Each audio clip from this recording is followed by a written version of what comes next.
రాష్ట్రంలోనే అత్యధికంగా వరి పండించిన వనపర్తి జిల్లాలో కొనుగోలు ప్రక్రియను మరింత వేగవంతం చేయాలని ఆదేశించారు మంత్రి ఉత్తమ్ కుమార్ రెడ్డి. ఈ నేపథ్యంలో జిల్లా కలెక్టర్ ఆదర్శ్ సురభి కొనుగోలు కేంద్రాలను స్వయంగా పరిశీలించారు. సేకరించిన ధాన్యాన్ని భద్రపరిచేందుకు గోదాముల్లో అన్ని జాగ్రత్తలు తీసుకున్నామన్నారు కలెక్టర్. రైతులకు ఎలాంటి ఇబ్బందులు కలగకుండా చూస్తామంటున్న కలెక్టర్ సురభితో మా ప్రతినిధి శంకర్ ఫేస్ టు ఫేస్ చూద్దాం. వనపర్తి జిల్లాలో ఇప్పటికే వరిధాన్య కొనుగోలు అంశాలపై ప్రభుత్వం ప్రత్యేక దృష్టి సారించింది. ఇప్పటికే మంత్రి ఉత్తమ్ కుమార్ రెడ్డి కూడా కలెక్టర్ తో నేరుగా మాట్లాడారు. ప్రజెంట్ మనం వనపర్తి జిల్లా చిట్యాల గోదాం దగ్గర ఇప్పటికే కలెక్టర్ ఇక్కడ పరిశీలించారు. రైతులకు ఎలాంటి సమస్యలు రాకుండా చూసేందుకు ప్రయత్నిస్తున్నారు. సార్, యాక్చువల్ గా ఈసారి వనపర్తి జిల్లాకు సంబంధించి చాలా లేట్ అవుతూ వస్తుంది ప్రాసెస్, ఈ ట్రాన్స్పోర్టేషన్ ఇదంతా కూడా చూస్తున్నాం. ప్రజెంట్ మీరు ఇక్కడ సిచ్యువేషన్ బట్టి దీన్ని ఏ విధంగా కంప్లీట్ చేయబోతున్నారు, అంటే రైతులకు సంబంధించినటువంటి సమస్యలు ఏ విధంగా తొలగించబోతున్నారు? అంటే ఒకటి, మనకి లాస్ట్ ఇయర్ రబీలో మనం దాదాపు ఏప్రిల్ 5వ తారీఖు వరకు కొనుగోలు ప్రక్రియ స్టార్ట్ చేసినాం. ఎందుకంటే కోతలు కూడా కొద్దిగా ఫాస్ట్ జరిగినాయి. ఈసారి మన కొనుగోలు ఏప్రిల్ 25కి ఫస్ట్ కొనుగోలు జరిగింది. ఎందుకంటే మన కోతలు రావడమే ఒక 15-20 రోజులు లేట్ అయింది. మనం గత సంవత్సరం చూసుకుంటే జూన్ 15 తారీఖుకి మనకి కొనుగోలు అనేది పూర్తయింది. సో ఇంకా కూడా మన జిల్లాలో చిన్నంబావి కావచ్చు, ఎదులా కావచ్చు, ఏవైతే లాస్ట్ కెనాల్ ఎండ్లో ఉన్నారో వాళ్ళందరూ ఇప్పుడు కోతలు చేస్తూ ఉన్నారు. ఇంకొక 40,000 మెట్రిక్ టన్నులు మనకి ఇంకా కోతలు చేసి సెంటర్లకు వచ్చేది ఉంది. సో ఈ లేట్ కావడం వల్ల మనకి ఇది వరకు పాత సీజన్లలో అమర్చింత, ఆత్మకూరు, కొత్తకోట, మన్నాపూర్ ఇవన్నీ చాలా ముందు ఏప్రిల్ ఫస్ట్ వీక్లో సెకండ్ వీక్లో వచ్చేసాయి. అవి తర్వాత వనపర్తి వచ్చేసాయి. దాని తర్వాత మన కొల్లాపూర్ కాన్స్టెన్సీ వచ్చాయి. కానీ ఈసారి ఏమైంది, మే ఫస్ట్ వీక్, మే సెకండ్ వీక్ కల్లా అన్నీ ఒకేసారి రావడం వల్ల ఈ కెపాసిటీ అనేది మనకు కొద్దిగా ఇబ్బందిగా మారింది. అదేవిధంగా గత 4 సీజన్లు వనపర్తిలో మన రైతులు కష్టపడి చాలా ఎక్కువ పంట మనకి ఈల్డ్ అనేది వచ్చింది. సో ఇది వరకు మనం ఖరీఫ్లో 150,000 మెట్రిక్ టన్నులు ప్రొక్యూర్ చేసి రబీలో 90,000 టన్నులు ప్రొక్యూర్ చేస్తే 23-24 నుంచి 2,50,000 దాటి ప్రతి సీజన్లో మనం కొనుగోలు చేయడం జరిగింది. గత ఖరీఫ్లో 2,83,000, గత రబీలో 2,70,000. ఇది వనపర్తి జిల్లాకు కూడా ఒక రికార్డ్ అనమాట.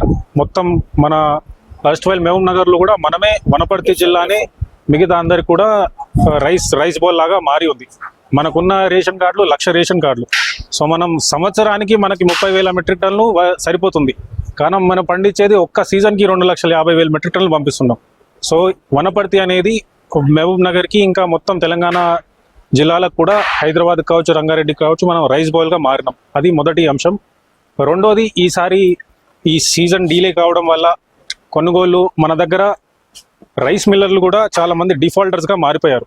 అది 23-24 సంవత్సరం కంటే ముందు కూడా చాలా మంది మారి ఉన్నారు.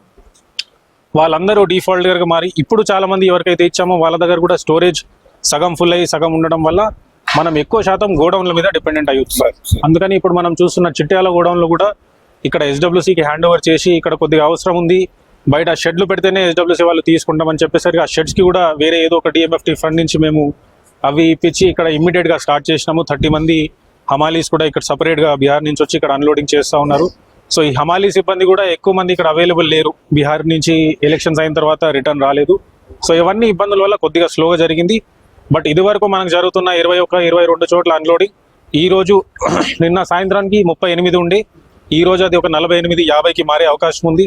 సో అన్లోడింగ్ ప్రక్రియ ఫాస్ట్ చేయాలని మొత్తం జిల్లా యంత్రాంగం కూడా ఇప్పుడు ఫోకస్ పెట్టి ఉన్నారు. సో వచ్చే ఒక 15 రోజుల్లో జూన్ 15 కల్లా ఇదంతా కూడా ముగింపు చేసి వనపర్తి జిల్లాలో ప్యాడీ ప్రొక్యూర్మెంట్ కంప్లీట్ చేయాలని మేము ముందుకెళ్తున్నాం. సార్, అంటే కొంత గత 2-3 రోజుల క్రితం కొంత అకాల వర్షం కురిసింది, రైతులకు కొంత ధాన్యం దర్శింది. ఖచ్చితంగా ధాన్యాన్ని కొనుగోలు చేయాలంటూ కూడా రైతులు ఇప్పటికే ప్రభుత్వాన్ని, ఒకవైపు అధికారులను కూడా డిమాండ్ చేస్తున్నారు. వాటి మీద ఎలాంటి కార్యాచరణ ఉండబోతుంది? ధాన్యం తడిసిపోయినా మాత్రమే ప్రభుత్వం కొనకుండా ఉండదండి. ధాన్యం తడిసిపోయినా కూడా మన దగ్గర బాయిల్ మిల్లు ఉన్నాయి. 9 బాయిల్ మిల్లు ఇప్పుడు కూడా మన దగ్గర వర్కింగ్ ఉన్నాయి. వాళ్ళ దగ్గర దాదాపు 4-5 వేల మెట్రిక్ టన్నులు సపరేట్గా మేము పెట్టున్నాం. ఎప్పుడన్నా ఇట్లా వర్షం వస్తే రైతులది సపరేట్గా చేయాలని చెప్పి. మొన్న రాత్రి వచ్చిన వర్షం వల్ల నిన్న అంచనాలు వేస్తే మనకు దాదాపు 600 మెట్రిక్ టన్నులు ధాన్యం తడిసిపోయిందని మనకు వచ్చింది బ్యాగ్లలో. అవన్నీ కూడా ఇమ్మీడియట్గా బాయిల్ మిల్కి షిఫ్ట్ చేయడం జరిగింది. నిన్న మనం షిఫ్ట్ చేసిన 4,500 మెట్రిక్ టన్నులు ఈ 600 మెట్రిక్ టన్నులు కూడా దాంట్లో ఉన్నాయి. రేపు కూడా ఏమైనా వర్షం వస్తే అవి కూడా ఖచ్చితంగా కొనుగోలు చేసి బాయిల్ మిల్లకి తరలిస్తాము. సో వర్షం వల్ల రైతులు కంగారు పడాల్సిన అవసరం లేదు. కేవలం ఒక చిన్న జాగ్రత్త ఏంటిదంటే, మనం టార్పులిన్లు కప్పుకొని ఉంటే ఆ మాయిశ్చర్ అది ఇది కూడా ఏమీ లేకుండా, ఎలాంటి ఇబ్బంది లేకుండా కూడా షిఫ్ట్ చేయొచ్చు. అదందరం మనకి ఆ వార్నింగ్ సిస్టమ్ కావచ్చు, ఇదంతా అందరికీ మన సెంటర్లకి మొత్తం అధికారులకు కూడా మేము ఇచ్చి ఉన్నాము. సో దానివల్ల ఎలాంటి ఇబ్బంది లేదు. ఇంకొక మాట కూడా ఏంటిదంటే, గత సీజన్లలో కూడా ఎంత ధాన్యం పండించినా కూడా ప్రభుత్వం ప్రతి ఒక్క గింజ సేకరించిందండి. ఎప్పుడు కూడా రైతుల్ని వదిలిపెట్టి వెళ్లే సందర్భాలు లేవు. ఈ సీజన్ కూడా ప్రతి ఒక్క ధాన్యం ప్రభుత్వం నుంచి మేము సేకరణ చేస్తాం. ఫైనల్ గా ఇక కొంతమంది రైతులు ప్యానిక్ అవుతున్నారు. ప్లస్ ఓవరాల్ గా ఈ కొనుగోలు వ్యవహారం అంతా కూడా ఎప్పటి వరకు కంప్లీట్ అయ్యే అవకాశం ఉన్నాయి సార్? సో నేను చెప్పినట్టు గత సంవత్సరం మనం ఏప్రిల్ 5th కి మొదలు పెడితే జూన్ 15th కంప్లీట్ చేసినాం. ఆ లాస్ట్ 10 days మనం చాలా తక్కువ కొనుగోలు చేసినాం, 2000 మెట్రిక్ టన్ను. కానీ ఈసారి జూన్ 15th కల్లా మన జిల్లాలో ఖచ్చితంగా జూన్ 10 నుంచి 15 కల్లా ప్రొక్యూర్మెంట్ అనేది పూర్తిగా చేస్తాము. వర్షాకాలం వచ్చే ముందే మనం కంప్లీట్ చేస్తాం. మన దక్షిణ తెలంగాణలో ఉన్న ప్రతిసారి కూడా మనకి జూన్ 2వ వారానికి మనకు ముగింపు అవుతుంది. ఎందుకంటే మన దగ్గర హార్వెస్ట్ లేట్గా వస్తుంది, కోతలే మనకు చాలా లేట్గా జరుగుతాయి. ఇంకా మన దగ్గర చిన్నంబావి కావచ్చు, వీపన్గండ్ల కావచ్చు, ఎదుల కావచ్చు, ఇంకా చాలా శ్రీరంగపూర్ కావచ్చు, కోతలు ఇంకా జరుగుతూ ఉన్నాయి. ఇంకొక 30 నుంచి 40 వేల మెట్రిక్ టన్నులు మనకి ఇంకా వచ్చే అవకాశం ఉంది కొనుగోలు చేసి, కోతలు చేసి సెంటర్లకి. సో ఇదంతా వచ్చిన తర్వాత కొనుగోలు ప్రక్రియ మొదలవుతుంది. సో దానికి ఇంకా టైం ఉంది కాబట్టి జూన్ 10 నుంచి జూన్ 15 వరకు క్లోజ్ చేయడానికి మేము అందరూ ట్రై చేస్తున్నాం. సో మొత్తంగా రైతులు ఎవరు ప్యానిక్ అవ్వద్దు. ఖచ్చితంగా తడిచిన ప్రతి వరి ధాన్యాన్ని కూడా మేము కొంటాం. అదేవిధంగా టార్పాలిన్ విషయంలో కూడా ప్రత్యేక దృష్టి సారిస్తాము.